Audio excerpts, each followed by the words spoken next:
Salve, salve, futuro da nação, tudo bem? Olha, eu vou começar daqui a gravar uns pequenos vídeos, né? Não sei se vai funcionar bem esse formato, mas obviamente a gente vai adaptando aí depois, né? Então, a ideia aqui é, né, a gente gravar uns vídeos curtos para a gente fazer uma revisãozinha marota aí pro Exame Nacional do Ensino Médio, né? O Enem. Né, então, um conteúdo muito cobrado, né, no exame é sempre aí os fenômenos ligados à mecânica. Então, vamos começar aí com a cinemática, né, que é a parte lá da mecânica que vai descrever os movimentos sem se preocupar com as suas causas, né, e um conceito aqui de velocidade média, tá certo? Velocidade média.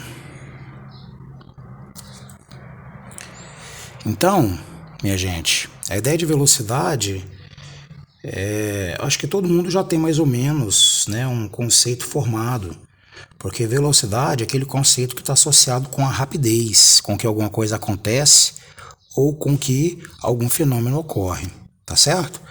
Mas aí quando a gente vai para os exercícios, para os problemas de física, como é que nós vamos calcular essa velocidade média? Vou representar assim com Vm, tá certo? Velocidade média. Nós vamos calcular aqui como sendo a distância percorrida pelo objeto, tá certo? A distância percorrida dividida pelo tempo gasto, tá? Dividida pelo tempo gasto. Então, por exemplo, se você tem uma pessoa, né? Vou colocar aqui exemplos. Esse é o nosso primeiro exemplo.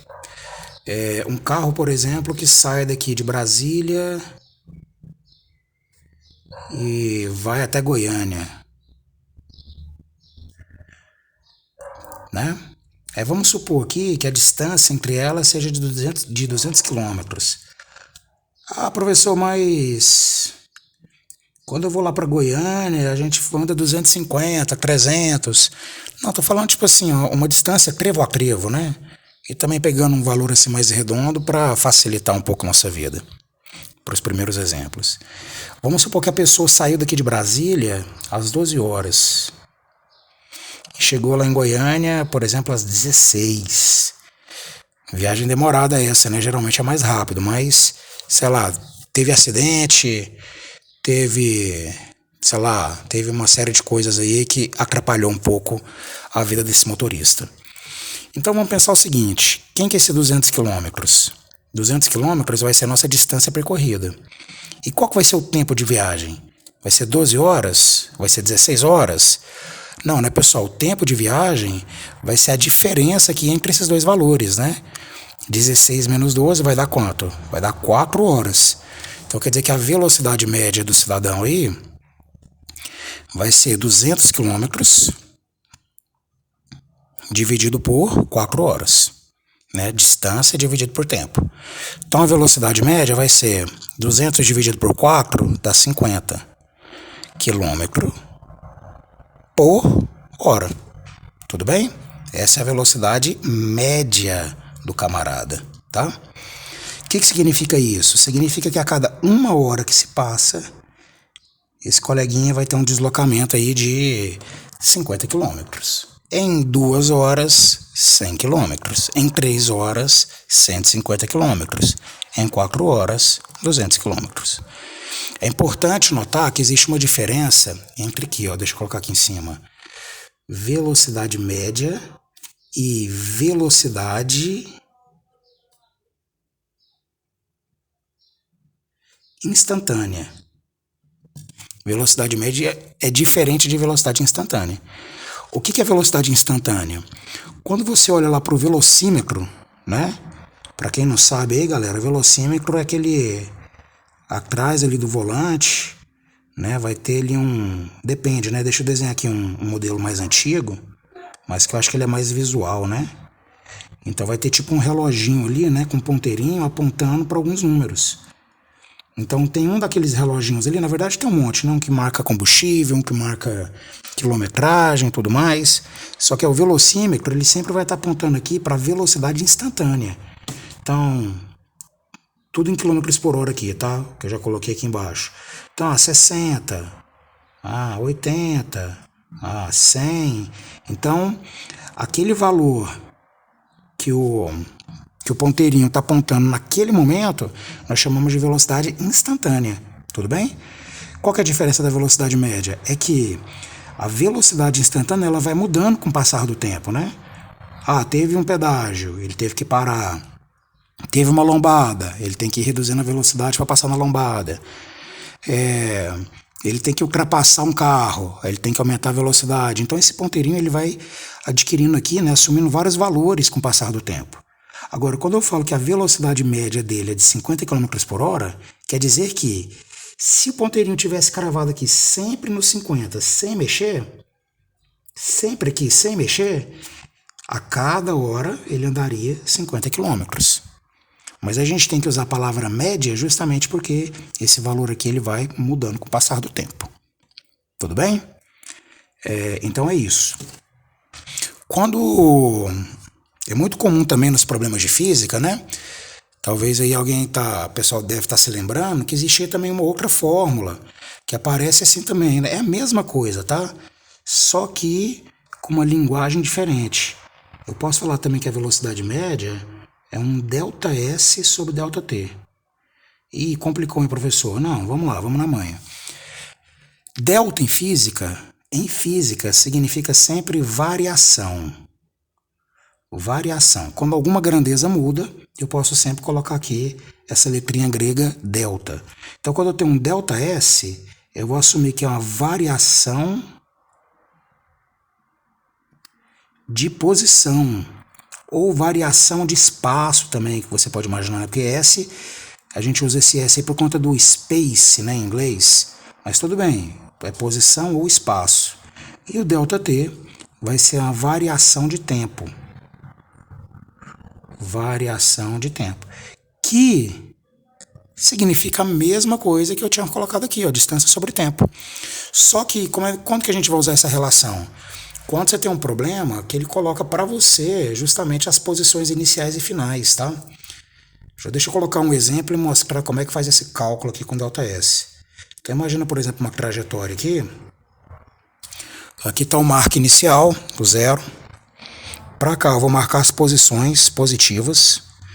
Então, 1 metro, 2 metros, 3 metros, 4 metros, e assim vai. E para cá eu vou marcar as posições negativas, -1, -2, -3, e assim vai. Então imagina, por exemplo, uma pessoa que ela sai daqui, aqui vai ser o ponto de partida, e ela vai caminhar para cá, e ela vai chegar bem aqui. Era para ser igual as pessoas aqui, tá, pessoal? Mas relevem aí. Aqui vai ser a posição de chegada. Tudo bem? Então vamos imaginar aqui o seguinte. A posição de partida eu vou chamar de S0. Tudo bem? Que vai ser a posição inicial. O zerozinho aqui é para indicar que é a posição inicial. A posição que ele chega eu vou chamar de S. E quando eu não coloco nada aqui, eu estou querendo deixar indicado que é final. Então, partida, posição inicial, chegada, posição final. Então eu pergunto para você, quanto que ele andou daqui da posição -2 até 4? Ó, você pode imaginar assim, ó, que daqui até aqui, do -2 até o 0, para chegar até o 0, ele andou 2 metros. E do 2 até chegar aqui, ele andou 4 metros. 4 metros. Então ele andou 2 mais 4, ou seja, ele andou 6 metros. Tudo bem? Agora se liga aqui, todas as vezes que eu tenho delta em física, todas as vezes que eu tenho um delta aqui em física, vai significar variação, certo? E eu sempre vou calcular assim, ó, saca só. Eu sempre vou calcular como sendo o final, a situação final, menos a situação inicial. Sempre vai ser isso. Delta S, S final menos S inicial. Delta T vai ser T final menos T inicial. E assim vai. Então quem que vai ser esse delta S aqui? Vamos ver se realmente a gente chega nesses 6 metros agora por esse caminho? O S final vai ser posição final, que é os 4 metros, lembra? Menos da fórmula, esse menos aqui sempre vai rolar, e a posição inicial menos 2. Então delta S vai ser igual a menos vezes menos vai dar mais, então vou ter 4 mais 2, ΔS é igual a 4 mais 2, 6 metros. Que a gente já sabia disso, né? Aqui só foi chegando nesses 6 metros, porém por um outro caminho. Vamos supor, galera, que ele saiu daqui, por exemplo, às 12 horas, né? E ele chegou aqui às 12 horas e 20 segundos. Então pergunto para você, quem que vai ser o ΔT? Olha, o ΔT vai ser o T final, o T da chegada. Faltou uma hora aqui, né, animal? Não pode esquecer as unidades, né, galera? Presta atenção. Então vai ser 12 horas e 20 segundos menos 12 horas, né? Quanto é que vai dar isso? Ó, o ΔT vai dar 20 segundos. Obviamente, galera, você não precisa, principalmente quando você vai resolver uma prova do tipo Enem, você não tem que escrever tudo isso, tá? É que eu estou escrevendo por uma questão didática, para você entender de onde que vem cada um dos valores. Mas ali você pode fazer muita coisa de cabeça, né? Desde que você tenha segurança. Então, quem que vai ser a velocidade média dessa pessoa? A velocidade média vai ser ΔS sobre ΔT. Então, velocidade média vai ser 6 metros dividido por 20 segundos. 6 dividido por 20 vai dar quanto? 0,3. E qual que é a unidade nesse caso? Metro por segundo. Metro por segundo. Então tá aqui a velocidade daquele coleguinha. Tudo bem? Só para a gente fechar nossa aula aqui, outra coisa importante é você prestar atenção nas unidades de medida, né, de velocidade. Quais vão ser as unidades mais importantes aí? São justamente esses dois exemplos que eu coloquei para vocês aí, ó. No sistema internacional, SI, a gente vai utilizar um metros por segundo. E no nosso dia a dia, né, de forma mais usual, a gente utiliza o quilômetro por hora. Como é que você faz para converter uma na outra? É só você utilizar o fator 3,6, tá? Então, quando eu quero de quilômetros por hora para metros por segundo, eu vou dividir por 3,6. E quando eu quero o contrário, eu vou multiplicar por 3,6. Tá? Então, você tem que se ligar porque vai ter alguns problemas que antes de você jogar nas fórmulas, você primeiro vai ter que fazer algumas conversões de unidades. E para velocidade a gente utiliza esse fator 3,6. Tudo bem, pessoal? Eu vou encaminhar junto com esse vídeo aqui uma lista de exercícios. Aí vocês vão tentando fazer e depois, ou no nosso horário de atendimento, ou da nossa aula síncrona, vocês podem estar tirando as dúvidas. Tudo bem? Forte abraço a todo mundo e vamos que vamos.